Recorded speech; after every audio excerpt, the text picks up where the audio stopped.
सलाम, नमस्ते, सत श्री अकाल। मैं हूं रजा और आप देख रहे हैं रजाग्राफी का वॉर अपडेट। लगभग 8 से 9 दिन बाद, माफ कीजिएगा, आप लोगों से हाथ जोड़कर मेरी माफी कबूल कर लीजिए, क्योंकि उत्तर प्रदेश बहुत ज़रूरी काम से गए थे। वो मैं आपको रिपोर्ट में कई बार बता चुका हूं और बताना ज़रूरी हर रिपोर्ट में इसलिए है क्योंकि लोग काफ़ी ज़्यादा हमसे उम्मीद करते हैं, उस प्रकार से काफ़ी ज़्यादा नाराज़ भी हैं, तो हमको काफ़ी ज़्यादा क्लेरिफिकेशन देना भी पड़ रहा है और आपका ये हक बनता है और हमारी जो गलती है सो है। खैर, आपको बता दूं कि रूस को बड़ी कामयाबी मिलने वाली है। रूस ने एक नए बड़े शहर सेवेरोडोनेत्स्क के इलाके में कब्जा करने का ऐलान कर दिया है। कब्जा करने से पहले यूक्रेन के लोगों को, यूक्रेन की आर्मी को सीधा सीधा ये कहा रूस ने, सरेंडर कर दो वरना मार दिए जाओगे। गजब की बात यह है, मना कर दिया यूक्रेन ने सरेंडर करने से, जिसके बाद अब ये क्लियर है कि रूस कुछ बड़ा करके कुछ ही घंटों में, या जब तक आप ये रिपोर्ट देख रहे हैं, सेवेरोडोनेत्स्क के इलाके पर पूरी तरह से रूस कब्जा करेगा। दूसरी तरफ अगर नेटो की बात करें तो नेटो ने फिर से ऐलान कर दिया है कि वो फिर से यूक्रेन को बड़े खतरनाक हथियार भेजने की तैयारी कर रहा है।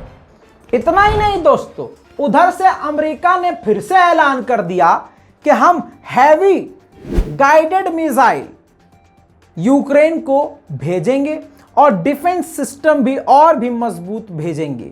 अब इससे दो चीजें क्लियर हैं। पहला तो ये एक बार फिर से कंफर्म होता है कि ये यूक्रेन और रूस की जंग नहीं है, ये वेस्ट कंट्रीज की, यूरोपियन कंट्री की रूस के खिलाफ एक बड़ी जंग है। दूसरी बात यह है कि रूस इतनी बड़ी ताकत और इतनी बड़ी ताकतों के हथियारों को अपने ऊपर झेलते हुए भी लगातार डटा हुआ है। भाई साहब, इतना ही नहीं, बाइडेन ने खुद कहा है कि यूक्रेन को $1 बिलियन की हम मदद देंगे, मिलिट्री मदद, $1 बिलियन की।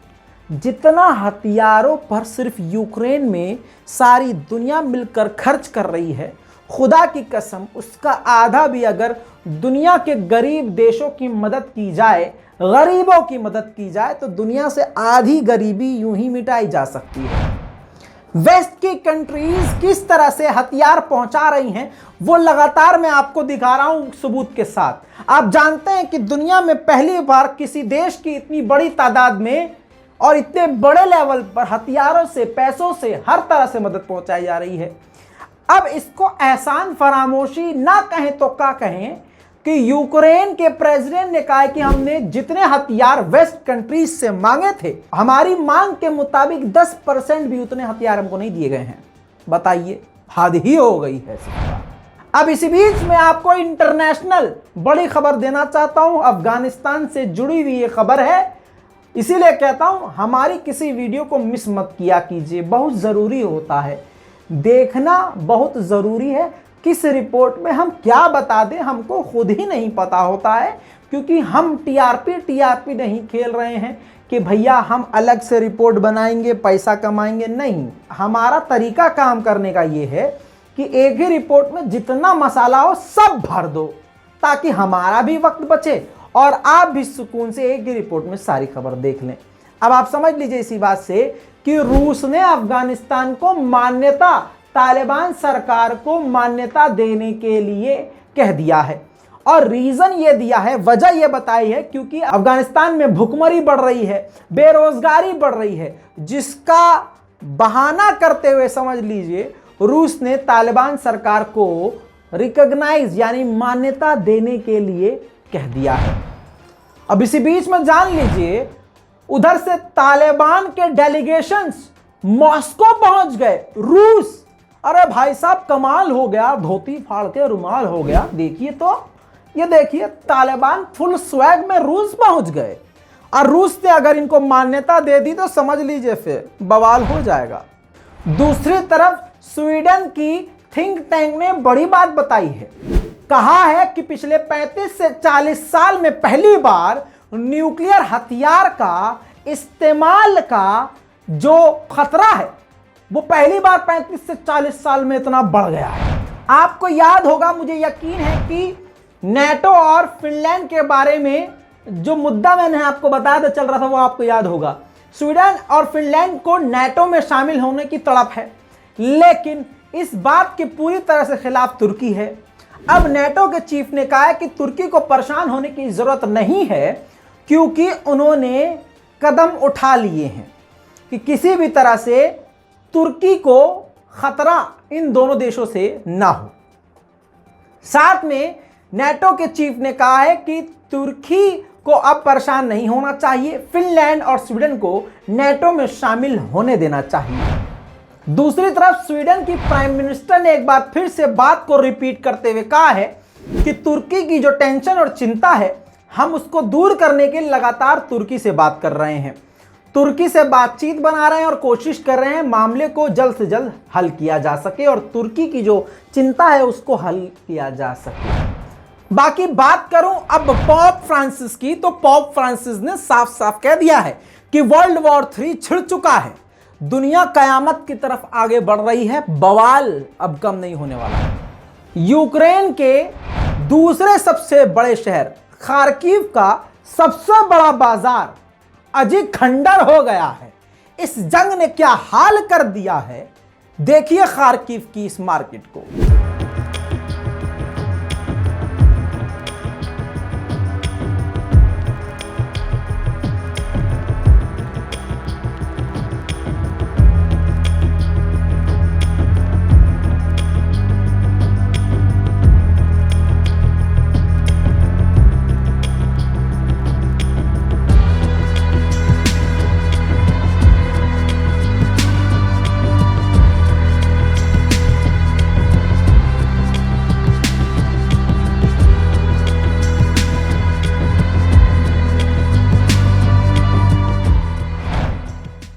साउथ कोरिया से पोलैंड ने बड़े बड़े हथियार मांगे थे, टैंक मांगा था, हॉविट्जर मांगा था और भी हजारों हथियारों की डिमांड भेज डाली थी। क्यों? क्योंकि ससुरे ने अपने हथियार सारे यूक्रेन को दे दिए थे। अब साउथ कोरिया ने उसकी मांग मान ली है और हजारों जो हथियारों की डिमांड करी थी वो पूरी कर दी है, पोलैंड को हथियारों से फिर से लैस कर दिया है। दूसरी तरफ रूस ने ब्रिटिश लोगों पर बड़ी कार्रवाई करी है, जिसमें एक कम 50 बड़े अधिकारियों, बीबीसी जैसे जर्नलिस्ट और इसके अलावा विदेश मंत्रालय में काम करने वाले, सरकारी संस्थाओं में काम करने वाले यूके के बड़े बड़े सरकारी लोग और सरकारी नागरिक हैं, पूरी तरह से उन पर पाबंदी लगा दी है रूस ने।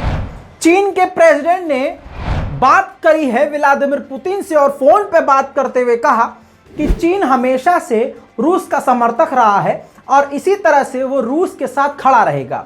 हालांकि हकीकत बात यह है कि कई सरकारी प्रोजेक्ट्स पर बैन लगा दिया है चीन ने, रूस के कई सारी कंपनियों को बैन कर दिया है। करनी कुछ और है और कथनी कुछ और है। चीन की बात पर भरोसा करना एकदम अब डोनेस्क के घर पर, शहर है डोनेस्क, वहां पर एक घर है, वहां पर यूक्रेन ने यह कहकर हमला किया कि रूसी छुपे हुए हैं। देखिए हमले को।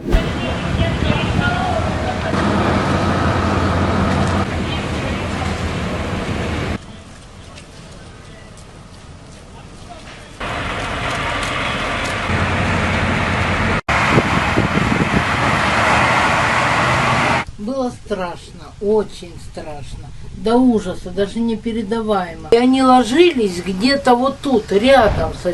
अब रूस अपने हमलों को लगातार जारी रख रहा है। आपको बता दूं, यूक्रेन के कई इलाकों पर सीधा इस्कैंडर मिसाइल दाग दी है।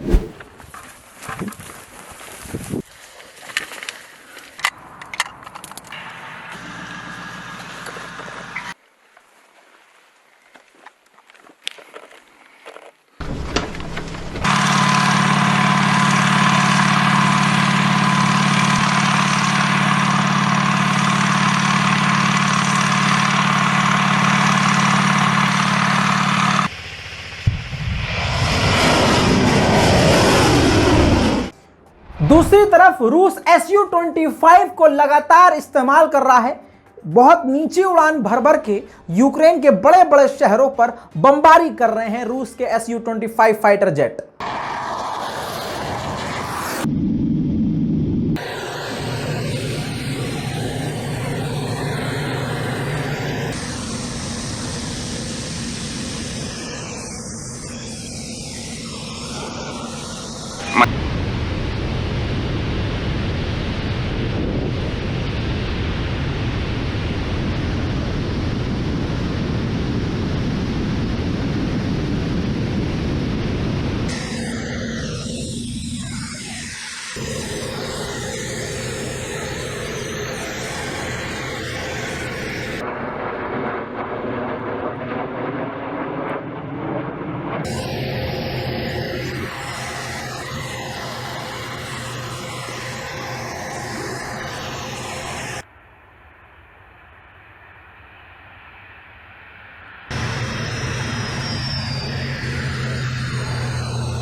अब अपने युद्धपोत को भी रेगुलर टाइप में इस्तेमाल कर रहा है रूस।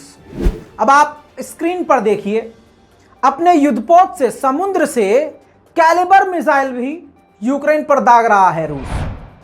सीरिया पर इजराइल ने हमला करने को कहा है। बशर अल असद की अगर आपने वो इंटरनेशनल रिपोर्ट देखी है तो उसमें मैं बता चुका हूं, कहता हूं आपसे मिस मत किया कीजिए हमारी रिपोर्ट्स को, देखा करिए सारी रिपोर्ट। बशर अल असद की सरकार पर और बल्कि बशर अल असद प्रेसिडेंटल हाउस पर इजराइल ने हमला करने को कहा है। दूसरी तरफ बशर अल असद की फोर्सेस, सीरियन फोर्सेस रूस के साथ मिलकर मिलिट्री एक्सरसाइज कर रही हैं। देखिए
OSAAKM मिसाइल डिफेंस सिस्टम आपकी स्क्रीन पर। मिसाइल को डिटेक्ट करने वाला यह एडवांस रशियन डिफेंस सिस्टम है जो अपनी तरफ आते हुए मिसाइल सिस्टम को डिटेक्ट करता है। इसके अलावा यह किसी भी तरह के हमले को रोकने में सक्षम है। रूस ने अपने इस खतरनाक डिफेंस सिस्टम को भी मैदान जंग में उतार दिया है। अब ट्रेन के जरिए यूक्रेन ह्यूमैनिटेरियन एड पहुंच रहा था, खाना पीना राशन ये सब। रूस ने उसको यह सोच के उड़ा दिया कि यह हथियार है, लेकिन वो अनाज था, लोगों के लिए मदद थी। देखिए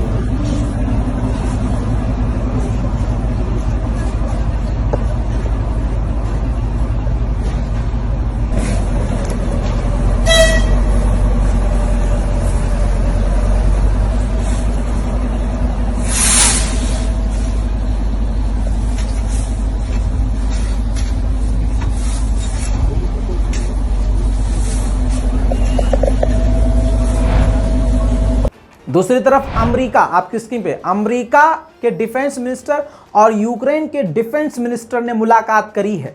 अब इससे साफ हो गया है फिर से कि अमेरिका वर्सेस रूस है, यूक्रेन वर्सेस रूस नहीं। दूसरी तरफ मुस्लिम कंट्री है एक अल्बानिया, उनके प्रेसिडेंट यूक्रेन पहुंचे हैं। आपके स्क्रीन पर उनका स्पेशल विजिट दौरा। Good afternoon, Mr. Prime Minister. How are you? Nice to meet you. I'm well, thank you so much. Very good. explosion around Before we start, I just want to say thank you very much. It's very important that you came. It's a very important signal for our people. Therefore, by offering humanitarian aid and by opening its doors to shelter anyone fleeing from the terrible Russian aggression, we shouldn't compromise on achieving a long-lasting peace for the Ukrainian people, able to reach the European values. Ukraine के खैरसोन के इलाके में रूस ने पूरी तरह से कब्जा कर लिया है। अब वहां पर रूस ने अपना रशियन डे मनाया है, सेलिब्रेट किया है। आपको भी यकीन नहीं आ रहा, लेकिन हम जो बोलते हैं सबूत के साथ बोलते हैं। देखिए,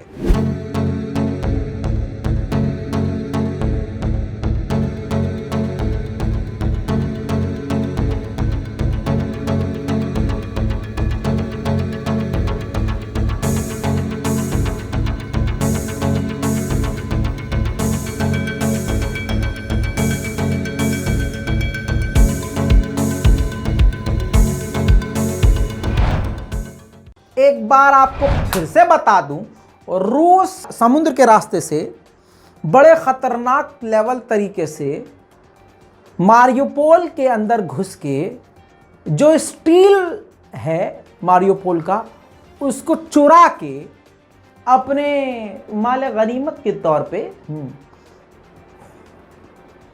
जहाज में भरकर ले जा रहे हैं। भाई साहब, सबूत देखिए, बिना सबूत के नहीं बोलेंगे कुछ भी।